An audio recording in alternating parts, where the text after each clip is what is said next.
Cátedra de Antropología, octavo semestre del último año, uso del turno tarde. Mi nombre de temática es la primera etapa, ellos se encargan de parte teórica, y la segunda etapa invitan sobre el mismo tema a una persona que entiende para que nos dé luz sobre el tema que ellos expusieron.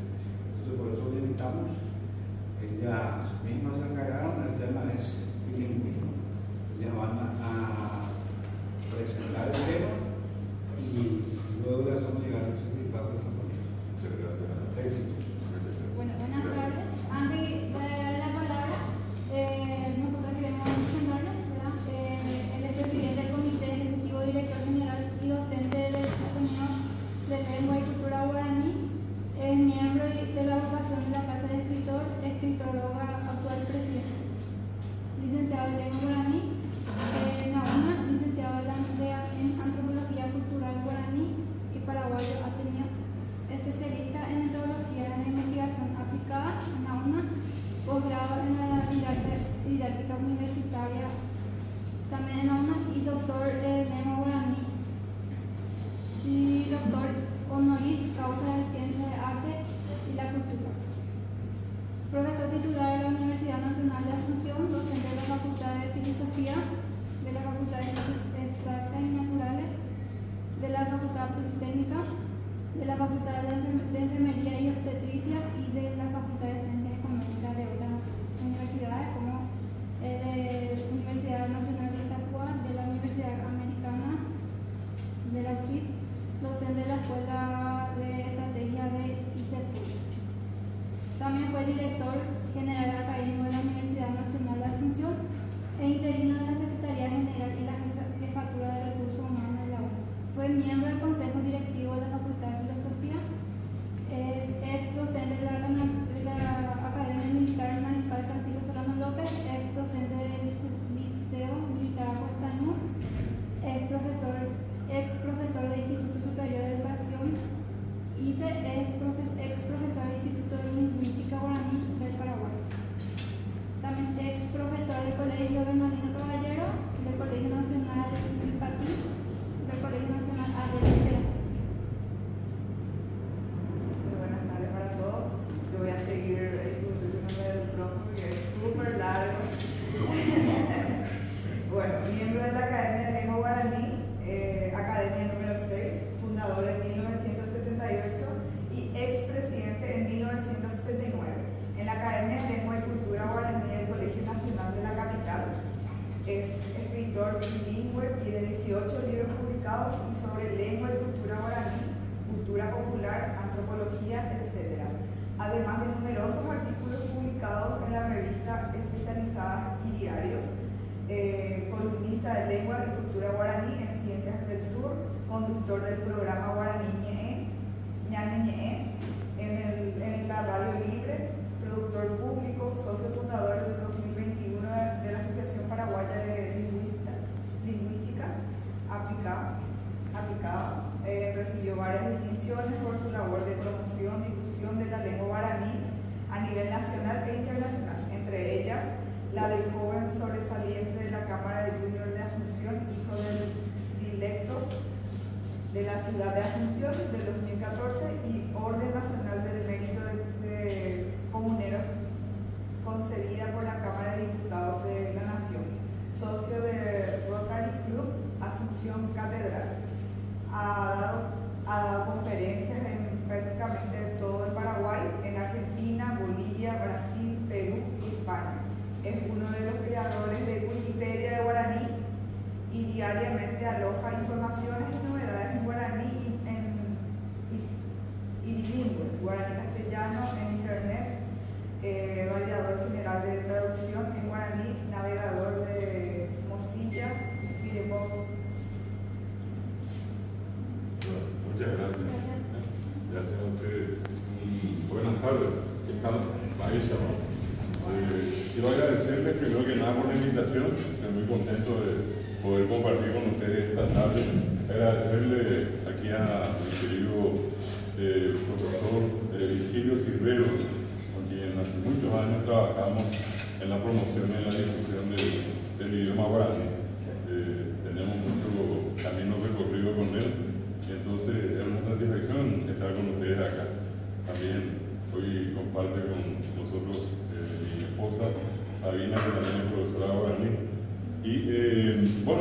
ustedes tocaron el tema del bilingüismo, decía el profesor y acá de sus compañeras.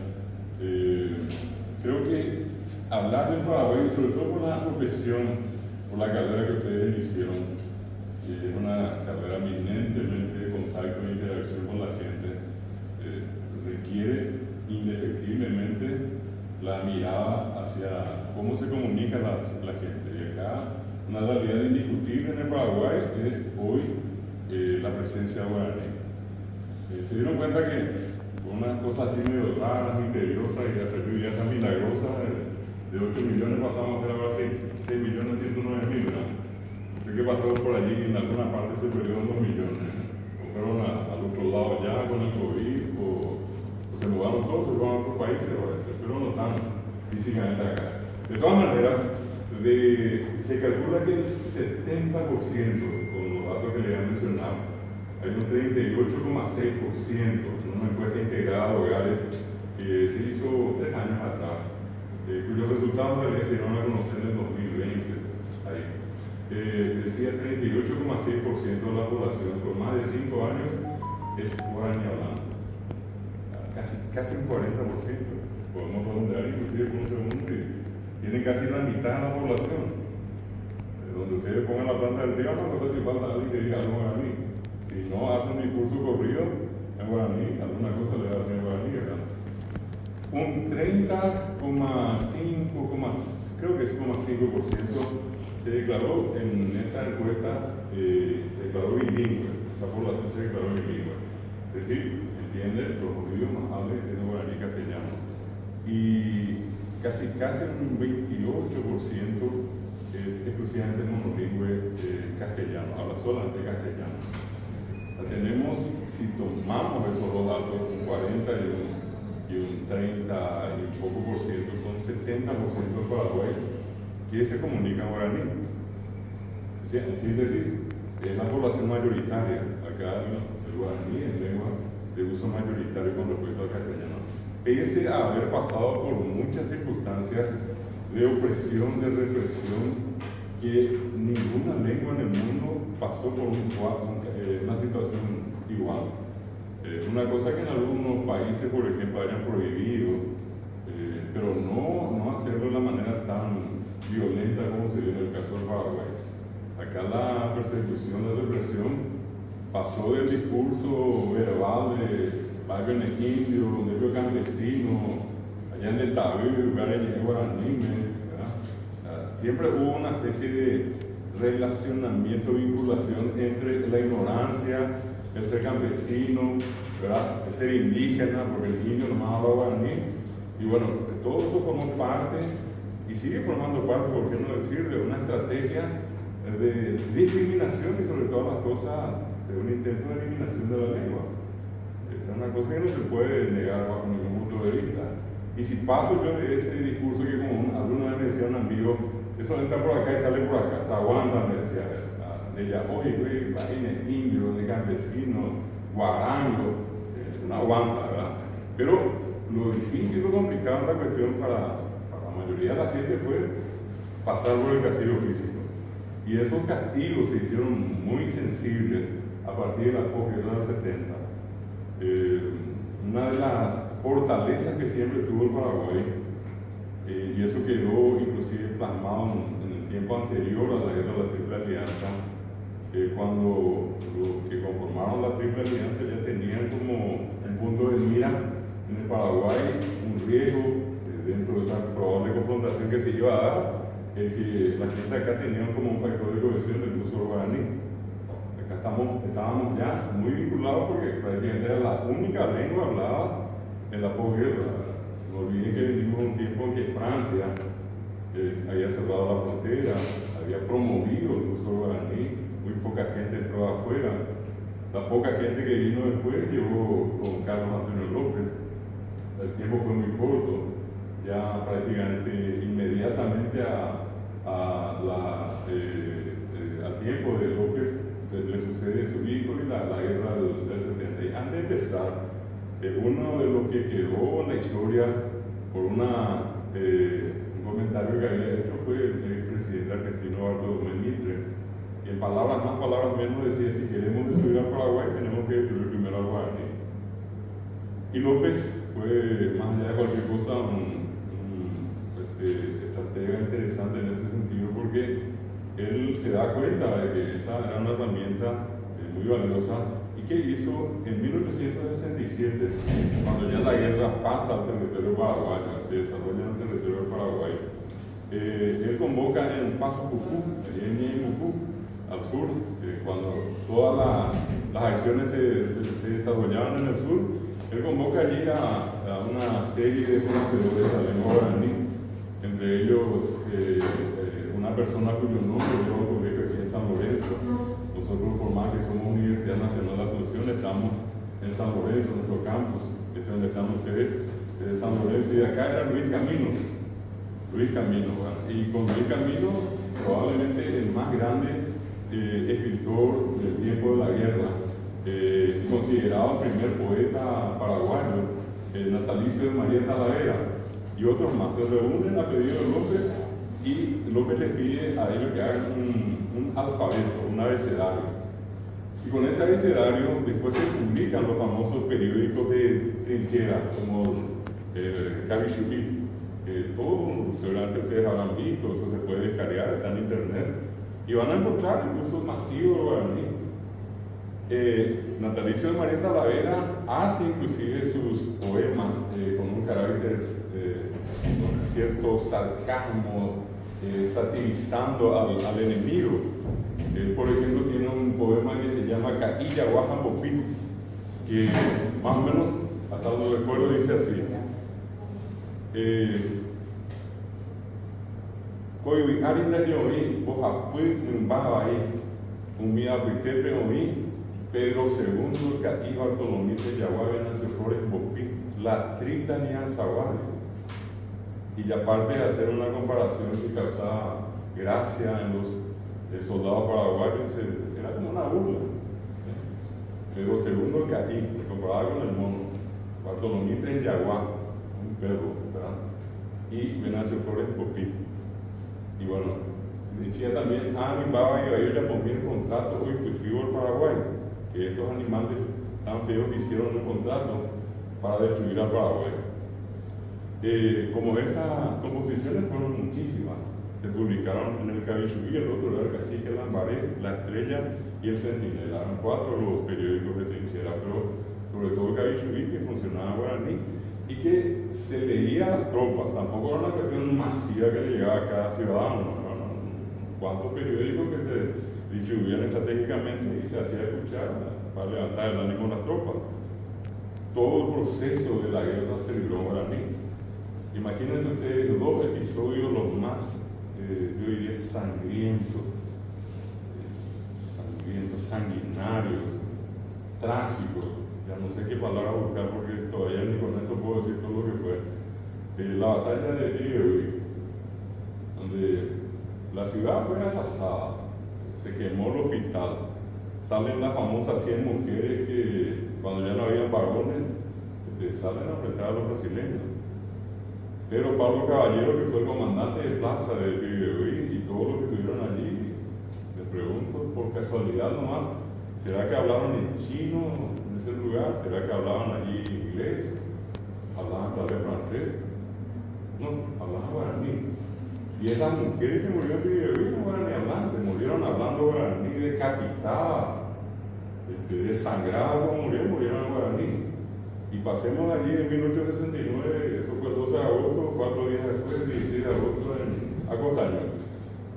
Son casi 4.000 niños que fueron masacrados allí. Y esos niños que murieron pidiendo socorro, mientras sus madres estaban allí en los matorrales. ¿Ustedes creen que esos niños pidieron socorro en francés o en alemán?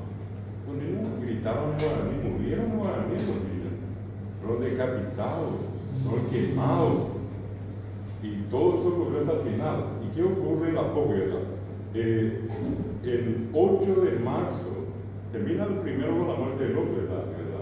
Y el 8 de marzo el Ejército de Ocupación emite una especie de resolución donde en una de sus partes decía que se prohibía el uso del guaraní en las instituciones educativas. Y los que se iban a formar para ser docentes, como Paraguay, quedó diezmado diezmado. Yo no conozco una guerra en el mundo donde la población haya sido, pero literalmente exterminada como ocurrió acá. Diezmado. Y del 100% que quedaron, 80% fueron mujeres, 20% varones. Y la gente que iba después a formarse para ser docente, tuvo que ir a la Argentina. Allí se les metió la famosa frase guarango, que hasta ahora se usa en un tono despectivo.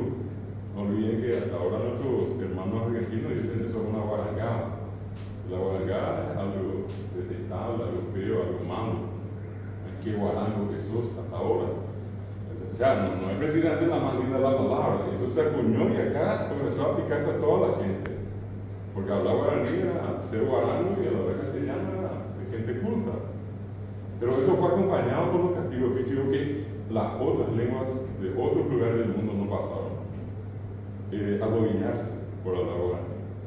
Arrodillarse sobre la tierra, uno diría, bueno, se aguanta. Pero arrodillarse sobre, por ejemplo, el maíz tupí, que es el maíz duro, molido, extenderse como una alfombra y arrodillarse sobre eso ya no era precisamente lo más agradable. O es sobre el famoso yupí de Saguazú, que es la sal gruesa. Esparcían eso y sobre eso tenían que arrodillarse. Hasta no hace mucho eran las tapitas de gaseosa que todavía eran de metal. Sobre eso tenían que poner y sobre eso se arrodillaban. Obviamente estamos hablando de arrodillarse pesada. ¿Sí? ¿Quién tiene que arrodillarse las personas? O sea, los soldados. No, eso ya fue en tiempos de la escuela, la maestra y la gente, por ejemplo, que descubrían a los alumnos hablando guaraní, le daban como un castigo de tener que arrodillarse. El otro que era también muy llamativo, pero perverso, era el haber creado el castigo con el nombre de yurupeté. Yurú es la boca y peté es golpearse en la boca. Debe ser la bofetada que es el tobapete, esto era yurupeté. Y decía, oye, llegué más guaraní, es yurupeté se ya está hablando guaraní, está hablando otra vez guaraní, pegarle la boca para que deje de hablar. Y eso es algo que fue común. Correr el patio de la escuela diciendo no voy a hablar más guaraní, no voy a hablar más guaraní, desde la hora de la entrada hasta el receso, ahí veces toda la jornada, por hablar guaraní. Los castigos de esa clase, yo podría citarles acá y seguramente amamos en esos 3 o 4 días contándoles solamente anécdotas de cuánta gente fue castigada por hablar guaraní. Entonces, entender que hay hoy un 70% guaraní hablantes, casi una cosa increíble, y es lo que le llama la atención a los extranjeros cuando nosotros le contamos esto. Dicen, ¿cómo pueden seguir hablando si tanta persecución, tanta represión, por tanto pasó el guaraní hablante, que pese a todo eso sigue hablando? Y es una cosa increíble, no hace falta ir lejos. Acá recién a la entrada le estaba saludando al guardia, que por decirlo, y por algo solo. Y como él me conoce, me decía, cuando hay de día, me decía, no sé, una de pico, o hay aquí en la escalera. O sea, ese tipo de conversación se da acá. Podemos ir al hospital de clínica, acá al lado. Cuando empezó la pandemia, el doctor Jorge Yuri, director del hospital, se pone en contacto conmigo y me dice, estamos en una situación terrible. La cantidad de gente con COVID desesperando. Tenemos un gran problema, me dice. Todo lo que nosotros tenemos de información sobre COVID está en castellano. Y la gente que llega acá va a guaraní. Por favor, urgentemente vamos a traducir. La gente no sabe que hay tapabocas. En el mundo domina, la gente baja la tapabocas. Cosas tan elementales que cualquiera de ustedes, por el nivel de formación que tienen, pero sobradamente va a saber de qué se trata. Pero cuando estamos hablando de mucha gente que no tiene las mismas luces, las mismas capacidades, entonces la situación es distinta, es diferente. Es difícil hablar acá en Paraguay en el vocabulario del médico diciendo su hijo tiene gastroenteritis. Una madre que escucha eso quiere pegarse un tiro y volver a vivir después, ¿verdad? Acá la madre que tiene un padecimiento con ese nombre en guaraní es sencillamente Cambirulleré. Cambirulleré es gastroenteritis en la jerga de Paraguay. Y la mamá que viene y dice, mi hijo tiene gastroenteritis, no dice gastroenteritis, tiene Cambirulleré. O a esa criatura tiene una cabeza grande, que es una hidrocefalia. La mamá le dice ojeo. Oye, ojeamos y me envío, doctor. Ahí por allí no va a faltar la fantasía, la imaginería popular. El piaguere. Piaguere es cuando uno tiene un problema estomacal. El piague en el estómago y yere es como una torsión, ¿verdad? Y sería una especie de cólico estomacal, hay una molestia, una indigestión la que se genera con el piaguere. No, no es que piagurú. Piagurú es otra cosa, piagurú sería una especie de hepatitis, ¿verdad? Que la gente cura tradicionalmente con algo que se conoce con el nombre de yejarí, que toman la espina y ese de coco, ese de naranjo y otro, y le hacen como una especie de, no es que le cortan, claro, le marcan le hacen una marca de arriba abajo, más o menos unos 10 centímetros a los dos lados, y la creencia es que eso sirve para curar. Junto con eso, muchos remedios refrescantes. Entre eso la gente usa agua que es el camalote, ¿verdad? Y yo he tenido la oportunidad de ver, eso ya no puedo decir, dicen que porque yo vi, le pasó a un amigo mío, que viene el señor, le trae como 25 hojas de agua, una hoja grande, y le pone en la parte de acá del estómago, o sea, a la altura del estómago, la parte de arriba. Y fue una cosa increíble, al poner la primera hoja, esa hoja se marchitó. Pero se marchitó toda que hizo, cambió, puso la otra, volvió a marchitarse, siguió así, a las 20 más o menos ya se marchitaba menos. A las 22, 23 ya prácticamente ya la hoja quedaba en su estado normal. ¿Qué es lo que hizo este señor? Y bueno, con la hoja comenzó a sacarle la especie de fiebre que tenía la altura del estómago. Eso la gente cree, es una cuestión más allá de lo que diga la medicina científica, algo que cualquiera tiene que conocer. Así como dije lo del cambio Guillerén, que la gente cree que a una criatura se le cortan las piernas, más allá que sea cierto o no. Este cambio Guillerén a un lado, dice la gente. Hace poco mi sobrino tuvo el cambio Guillerén. Sí. Mamá hace ese remedio también de agarrarle las piernas, no sé cómo es la historia de Guillerén. Sí, sí. No, mi mamá, y se le pone un poco de, en algunos casos, cebo de vela, se le fricciona y luego un pequeño tirón en la pierna afectada. Y la prohibición de levantar a la criatura por debajo del brazo. Para que ustedes me digan, no, el médico dice que eso no es cierto, eso es problema del médico. El paraguayo hace eso. Es lo mismo que van a escuchar ustedes en muchísimas ocasiones, seguramente, que para curar el famoso ojeo, o 7 martes o 7 viernes, a la hora que más llora la criatura, se le lleva al médico, a la médica, acá Fernando Lamora, famosa en Silveria, que tiene un montón de gente, ¿verdad? Uno va allí, un rosario de gente está esperando ser atendida. ¿Y qué hace ella? Y ella, entre otras cosas, por ejemplo, hasta ahora le manda, o mandarse, dice la gente. ¿Qué cosa que, por ejemplo, a la criatura que se le consiga la media, de ser posible de un país, de un sacerdote, o de lo contrario del abuelo o del papá, en último caso. Porque tiene que ser gente buena y gente próxima a la criatura. Entonces le pone a la pobre criatura en la cabecita para que supuestamente no le crezca más.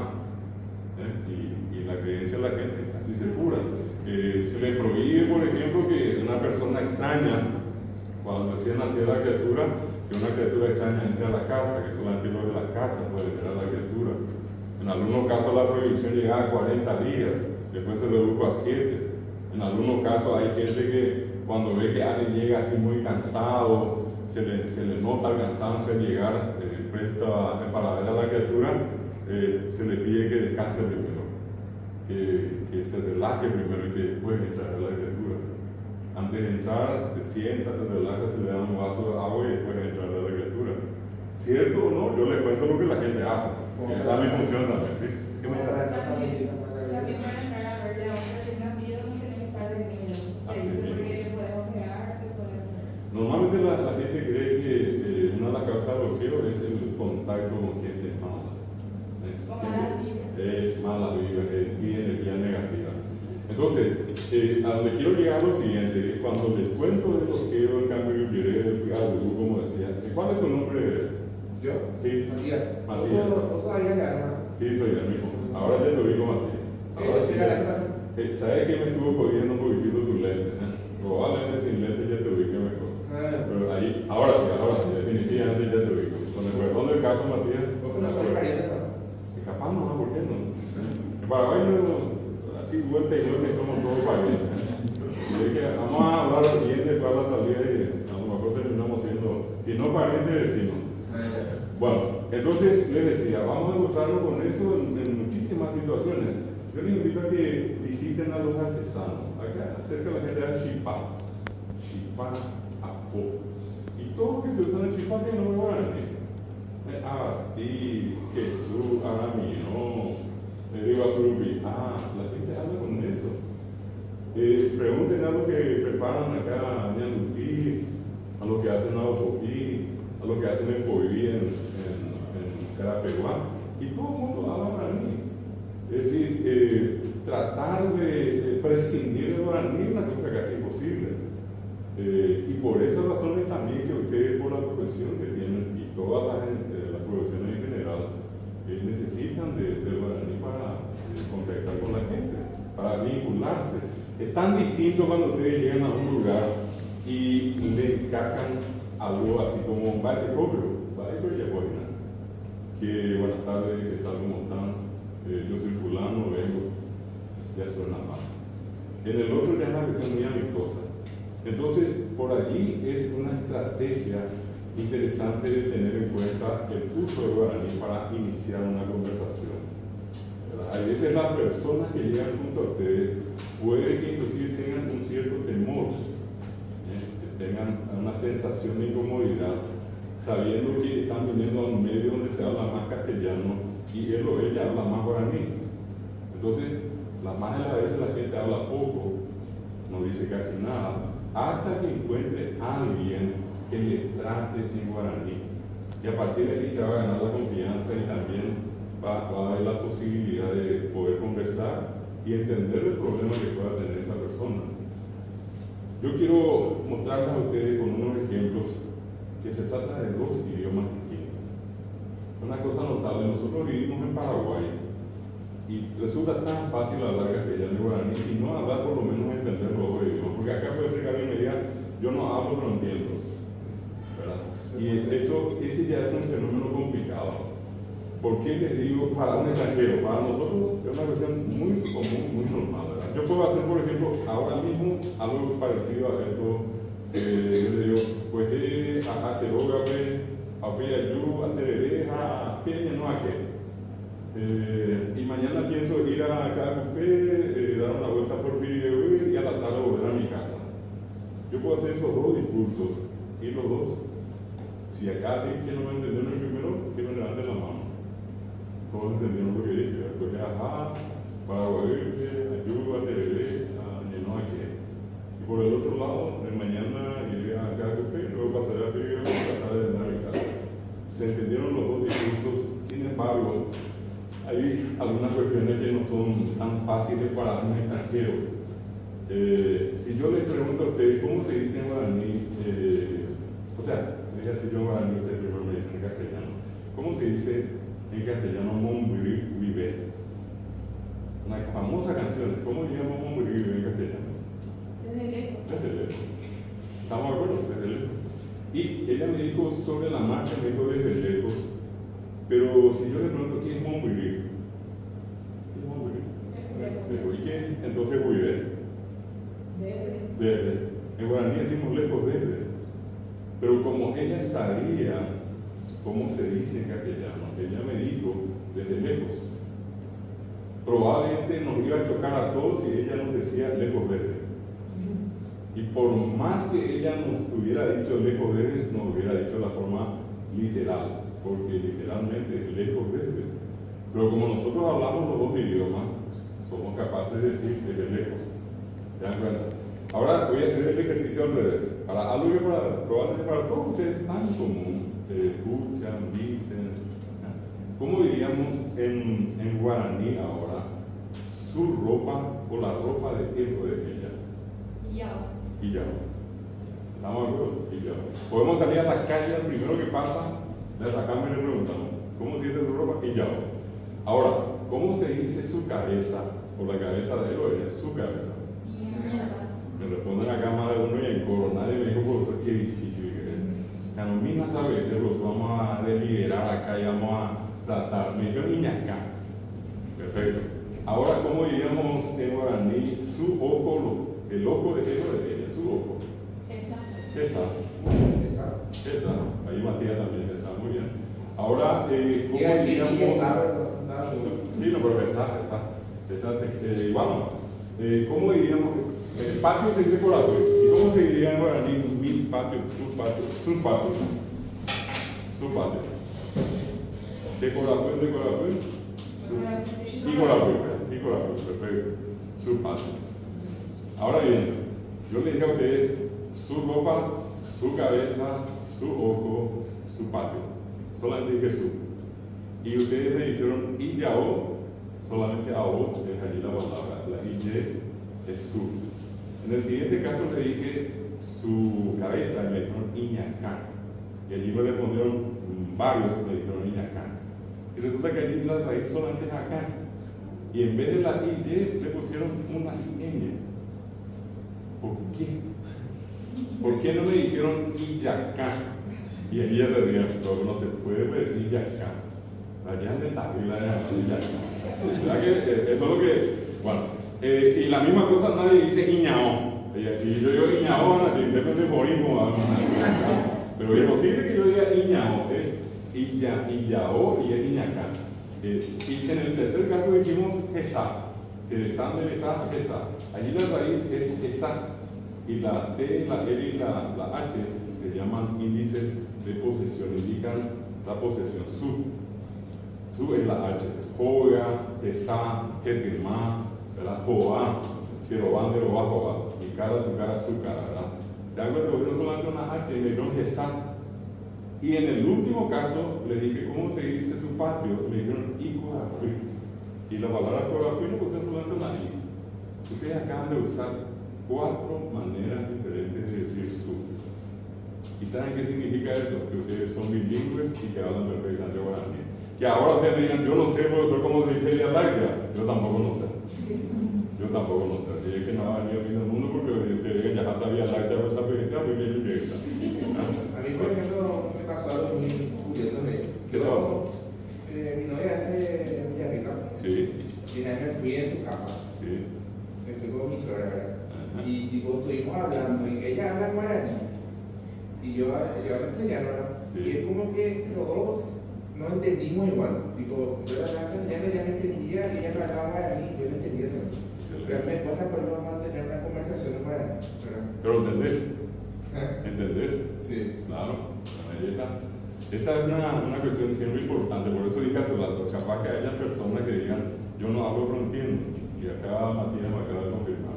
Lo que con esto quise mostrarles es que ustedes saben perfectamente usar las 4 formas de indicar su. Si yo le tengo que explicar eso a un extranjero, tengo que decir AO, acá, esa, por aquí son sustantivos. Primera explicación. Segunda explicación, AO y acá empiezan en vocal. Tercera explicación, AO y acá tienen acento final. La cuarta, que es la decisiva y que marca la diferencia, yo le digo AO es oral, acá es nasal. Cuando la palabra es oral se usa la IY, cuando la palabra es nasal se usa IN. Allí está la única razón de diferencia, porque todas son sustantivos, todas empiezan en vocal, todas tienen acento final, pero la diferencia es que una es oral y otra es nasal. Y ustedes distinguieron perfectamente, porque cuando yo hice la exageración, ¿por qué no decimos Iyacán? Ustedes saben perfectamente que no dice Iyacán. Ese es un error cantado. Si le escuchamos bien, vamos a decir que este no sabe hablar, este es un extranjero, un extraterrestre, uno es paraguayo, ¿verdad? Bueno, en el tercer caso era esa, y allí son los sustantivos que se llaman triformes. Es un caso único de guaraní que no tiene castellano. Oga, oga, oga, esa, esa. La T o la O, que pueden cambiar a L y pueden cambiar a H. ¿Por qué esa? Claro, porque tiene 3 formas para usar. Yo puedo decir, por ejemplo, Matías, Sherezá, y ahí uso la L, Sherezá mi ojo, Derezá tu ojo, Esa su ojo, no puedo decir Irezá, se dice Esa. Y cuando yo quiero referirme a todos los ojos sin indicar posesión, allí uso Tesá. Y puedo decir Tesacuera o Yesarepójese. Los ojos lo observaron o lo miraron o se concentraron en él. ¿Sí? La T o la O se utiliza para referirnos a algo sin manifestar posesión. Por ejemplo, si yo digo Ogacuera o iba a Mo, Shembate, las casas que están allá son mías, las casas. Pero si yo quiero decir mi casa es Sheroga, y ya uso la L. deroga la L. Y cuando voy a decir su casa, digo hoga. No digo yo se hoga, de hoga y yoga, por ejemplo, no. Todos sabemos que se dice se hoga, de hoga. Y cuando quiero decir hoga afuera, te voy a meter a yoga, las casas. Allí yo no voy a decir hoga afuera, no voy a decir hoga afuera, voy a decir hoga afuera, las casas. Bueno, estos son simplemente algunas muestras de cómo funciona y cómo nosotros sabemos que funciona bien. Le voy a poner otro caso para que se den cuenta, estoy mostrándole las diferencias, porque probablemente ustedes de buenas primeras no sabían y que ahora ya saben que los dos idiomas son distintos, con dos primeros ejemplos. Si yo digo, por ejemplo, ahora les pido que me traduzcan al castellano, aguatá. Aguatá. Aguatá, ¿qué es aguatá? ¿Qué es aguatá? Camino. Treguatá. Caminas. Oguatá. Caminar. Camina, ¿verdad? ¿Y yaguatá? Caminar. Perfecto, nadie se equivocó. Fíjense en el siguiente dato. Atiendan bien. Yo dije A y después guatá. Re y después guatá. O y después guatá. Ya y después guatá. Aguatá, guatá, aguatá, yaguatá. Así funciona el guaraní, usando prefijos. Ustedes me tradujeron al castellano y dijeron camín o, luego camín as, luego camín a, luego camín amos. Camino, caminas, camina, caminamos. 180 grados la diferencia. En castellano se ponen sufijos, en guaraní hay prefijos. Ninguno de ustedes jamás se percató de ese fenómeno. Y son diferentes. A ustedes ya les resulta fácil, a una criatura pequeña, guaraní hablante, le cuesta el mundo y el universo entender el castellano. ¿Por qué? Porque no tienen la misma cosmovisión bilingüe que ustedes tienen. Y esto que les estoy contando, eso demuestra la condición bilingüe, porque yo antes de decirle cuál era la estructura de la conjugación de guardar y de caminar, ustedes perfectamente todo lo que del castellano guaraní al castellano. Voy a ponerle otro caso que parece muy fácil. Si yo les pido a ustedes que me digan en guaraní, usando Carlos, de hacer el nombre, el hijo de Carlos salió. ¿Cómo diríamos el hijo de Carlos salió? Carlos Emil Ponce. Espectacular. Espectacular. Acá les quiero dejar constancia que otra vez, antes de que yo termine de pedirle la traducción, me tradujeron. Carlos las pibes. No sé. ¿Y saben por qué el tema es integral? Más allá que inclusive haya sido en algún momento, no te preocupes, no me olvides. ¿Por qué? Porque la única cuestión que tienen que tener presente en ese caso, ella pensó como mujer, ¿verdad? La mujer dice Shemenwi, el varón dice Shirati o Shirati. Y yo no aclaré en qué sentido dice la vuelta, así que tenés razón también, ¿verdad? Si yo le digo, el hijo de Carlos salió en este caso, es Carlos Rafael, así me dijeron, y me voy al otro. Yo les dije a ustedes el hijo de Carlos, y ustedes me dijeron Carlos Rafael. Carlos Rafael, hijo, 11 sale. Ustedes me dijeron Carlos Rafael, 11. Ustedes me acaban de decir Carlos, hijo, sale. Y yo le dije el hijo de Carlos sale. ¿Y cómo hicieron esa traducción? Si al final no son bilingües. Son bilingües. Si yo le digo a ustedes cómo se dice la hija de Carlos salió. Espectacular, Matías. Ok, dijiste que no hablaba. Bueno, Matías no le está jodiendo, no le está jodiendo Matías. Si uno sabe lo que es claro, me voy a hijo o hija de la mujer. Hay un vocabulario que usa la mujer. Por ejemplo, la mujer le dice al marido Shemena, el hombre le dice a la mujer Seremireco. Hacer medio sospechoso que un hombre le diga a otro hombre Shemena. Y así también funciona lo de Shemenbui, Matías. La mujer le dice al hijo Shemenbui, si es varón, pues va a ella, Shemenbui cuña, si es la hija, obviamente mujer, ¿verdad? El caso del varón, al hijo le dice Serapi, a la hija le dice Serapi. Lo concretamente, me acaban de decir ustedes Serapi, Carlos, aquí no sé. El mismo procedimiento usaron. En guaraní, primero, igual que en el inglés, en el guaraní, primero está el poseedor y después los poseídos. Carlos, hijo, Carlos, hija, Carlos, casa, Carlos, logra y poná, por ejemplo. La casa de Carlos es linda. Carlos, corazón y poná. El patio de Carlos es lindo. El patio de Carlos es lindo. Claro, sí, hacemos la traducción literal, pero cualquiera que nosotros sabíamos a la que yo le preguntemos qué significa Carlos, corazón y poná, y yo así, ¿no? El patio Eso es lo que demuestra nuestra condición de bilingües. Que hay veces ustedes digan, yo no hablo guaraní porque me faltan 4 o 5 palabras, eso ya es una cosa demasiado insignificante a la hora de tener que aprender idiomas. Y ustedes aprendieron todo esto que yo les estoy contando, no precisamente ni en la escuela, ni en el colegio, ni en la facultad. Eso lo aprendieron en la casa, en la calle, con los vecinos, en el lombio, donde quieran. Pero allí aprendieron. Acá vinimos para qué, vinimos para perfeccionar lo que hemos aprendido. Bueno, quiero redondear un poco la idea también con esto, decirles lo siguiente. Ahí yo les empecé y les dije que había y sigue existiendo una tendencia social manipulada, en el sentido de siempre presentar al guaraní como complicado.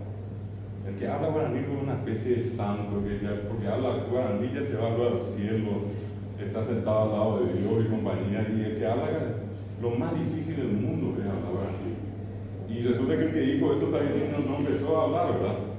Es notable, ya hay como una predisposición. Y vos que idioma hablas, yo hablo castellano y yo paramos, yo no hablo guaraní, me cuesta mucho. Es una respuesta clásica de mucha gente. Yo no hablo guaraní, yo hablo yo parado. Ahora quiero ponerle ahí, Mi nombre es Rubén Valbuena, más conocido Owa, y ya. indígena de Chamacopo, del Alto Paraguay, Bahía Negra. Yo creo que va a haber. 1300 kilómetros. Adelante. Vale, creo que. Owa es un gran amigo. Vamos a dar un aplauso a Owa. Antes que hable, voy a terminar esta última parte. Fíjate tú. Redondeo la idea con lo que le dije recién. Nosotros tenemos esa tendencia y le quiero invitar esta tarde a que se olviden y a que nunca más digan que no hablan guaraní. Díganle a cualquiera que habla guaraní. Le voy a decir lo siguiente por lo siguiente. Si ustedes quieren que hablamos yo parada de guaraní, yo les pongo la mano en el fuego y hasta que alguien de ustedes me muestre lo contrario, el castellano es mayor para que el guaraní. En esta sala, si alguien hoy, ayer o en el transcurso de la semana no usó la terminación na para decir vení na, andate na, contale na a tu mamá, traele na, que me levante la mano a alguien que en algún momento de su vida no haya dicho na en castellano. Vení na, andate na, decirle na, contale na. Y esa terminación na no es castellano, eso es guaraní, es yuna, erena, yapona. ¿Cómo se llama eso? Yo para en el castellano. Si no dijeron nada, en algún momento se le escapó y dijeron que, vení que, llevarle que, traerle que, a que hable, así no te vas. Que, yo que, ere que, ya porque guaraní eso. Que. Bueno, allí vamos a juntar los dos cuando decimos que na, decimos decirle que na, llevarle que na, contarle que na a tu mamá. Muéstrenme a alguien que en algún lugar acá no haya dicho que na o qué. ¿Y qué es eso? ¿Y yo para el castellano? Los canadienses usan ta, ¿verdad? También, y vamos a encontrar el ico entre los guarí también. ¿Qué ico querés? Luego te va a salir. Ese tipo de expresiones son comunes. Lo que quiero llegar es que mezclamos el castellano. ¿Quién en algún momento nos dijo de guapú nomás te dije? De guapú nomaco te dije, de guapú, es que era nomaco, de guapú nomaco te dije. El nomasco es guaraní, o uco, joco, yapoco. ¿Se dan cuenta que mezclamos? En algún momento alguien, ¿será que acá alguien nos dijo, yo no sabía? Vos ni yo le dijiste, él ni yo se fue ayer, ni co ni yo. Y yo ni yo no sabía lo. Y yo también, y vos lo. Y eso es castellano, ¿no? Eso es un parable. No es castellano. Ese lo viene del luego, ¿verdad? Y el luego es guaraní, ¿verdad? El luego es cuando, por ejemplo, nosotros decimos maquillar, y es muy común entre nosotros, te dije luego, pero ese luego no es luego de después. El luego nuestro es un enfatizador, porque yo quiero decir te dije, ese oí es luego, pero no es un luego de después, eso es lo que quiero que entiendan. Es como una doble afirmación. Exacto, una doble, una triple, pero una afirmación muy fuerte, ¿verdad? Y allí usamos el oí y traducimos por luego. ¿Qué es el otro? Pico. ¿Qué vio que eres una voz? Y yo nunca olvido a un estudiante acá en Politecnia, inclusive le grabé, pero le hice escuchar y nos reímos los dos. profesor, ¿qué hora te tenés en vos? ¿Qué hora tío tenés hina vos? Y eso es castellano, ¿verdad? Es un yo para de ahora. ¿Qué hora tío guaraní? Tenés hina guaraní, vos, ni siquiera vos. ¿Qué hora te tenés hina vos? Bueno, ese es el castellano que hablamos. Y así que no tengan ni pero la más remota vergüenza de decir que hablan solamente yo para decir que hablan guaraní. Guaraní hablamos todo y se nos metió y se nos quiere seguir metiendo en la cabeza que no hablamos, que cuesta. Quiero cerrar esto con simplemente este dato y yo me baso como profesor también en hechos científicos, ¿verdad? Esto que acabo de mostrarles, ustedes pueden comprobar y pueden poner en la balanza y van a darse cuenta que funciona así como les dije. Yo no vine acá a especular ni mentir en nada. Le voy a poner este otro dato. Escribir. La gente dice que cuesta mucho escribir, ¿verdad? Yo soy profesor de castellano y ahora tengo que dedicar a hacer y tengo que ya tomar un examen en Politécnica, un examen de castellano. Lo siguiente. ¿Cuántas reglas ortográficas tiene la ortografía? Solamente rige 3 cosas: letras, acentos y signo de puntuación. Solamente 3 cosas. Todo lo que decimos al hablar lo representamos por letras, acentos y signo de puntuación. Y para las letras, acentos y signo de puntuación en castellano tiene 97 reglas ortográficas. Y esas 97 tienen 4.169 reglitas. O sea, dentro de cada regla existen las excepciones, y que son las excepciones son reglas. El que quiere escribir castellano sin equivocarse en una letra, un acento, sin una puntuación, tiene que conocer 4.172 reglas.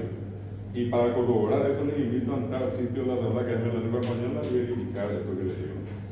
Enfrente, ese guaraní que es tan complicado, que es cosa del otro mundo, que es el que habla, que escribe y se va al cielo, les pregunto, ¿cuántas reglas ortográficas tiene guaraní? 4. Y ahora quiero que alguno de ustedes me diga, es más fácil escribir castellano. Si ustedes me dicen eso, yo voy a decir que están totalmente locos. Porque no puede ser que 4.172 sean más fáciles que 4. El guaraní tiene 4 reglas ortográficas. Lo que no hicimos con el guaraní es estudiar 12 años como estudiamos el castellano en el colegio y la escuela, más 4 años en la facultad, son 16. El guaraní ustedes estudiaron un semestre. Y unos cuantos, un tiempito, una vez a la semana, 2 horitas, entraba el profesor, llamaba a la lista y se acababa la hora. Entonces no están dadas las condiciones de igualdad.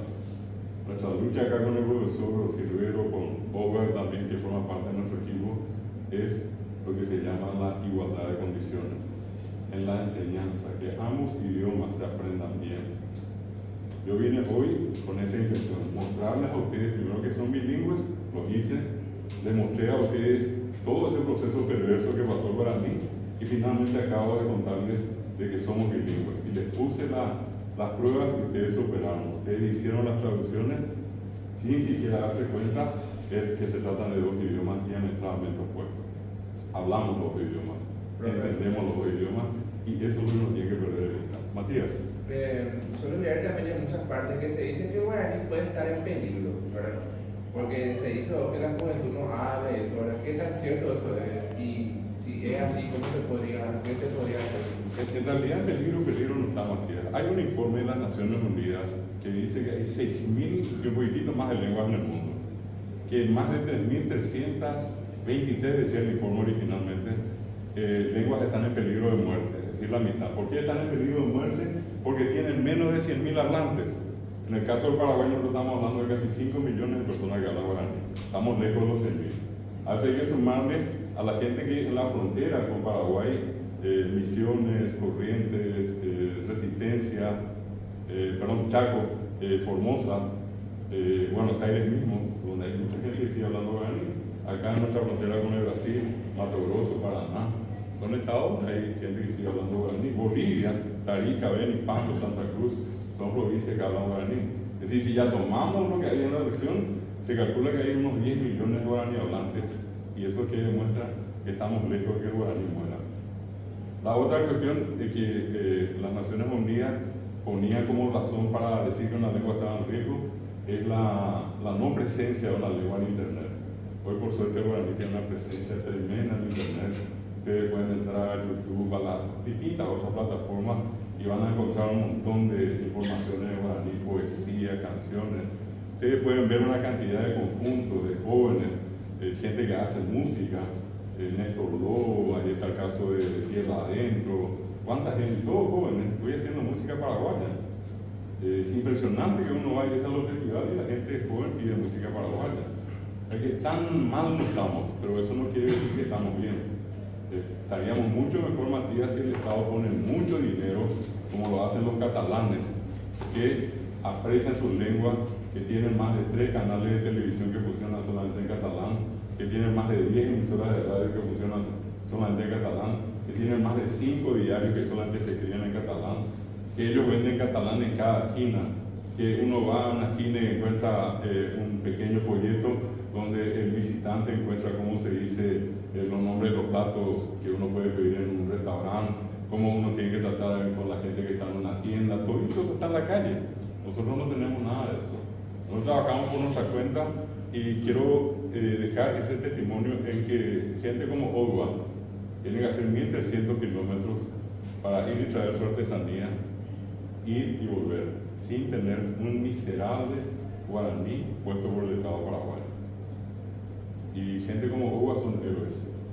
Así que esta tarde van a tener ahora a un héroe paraguayo que vive de su trabajo, que vive dignamente y que sobre todas las cosas valora su cultura. Yo con esto les quiero presentar a Odua y les quiero agradecer el tiempo, agradecerle acá a Araceli y a sus compañeros, creo que son 2, Sí.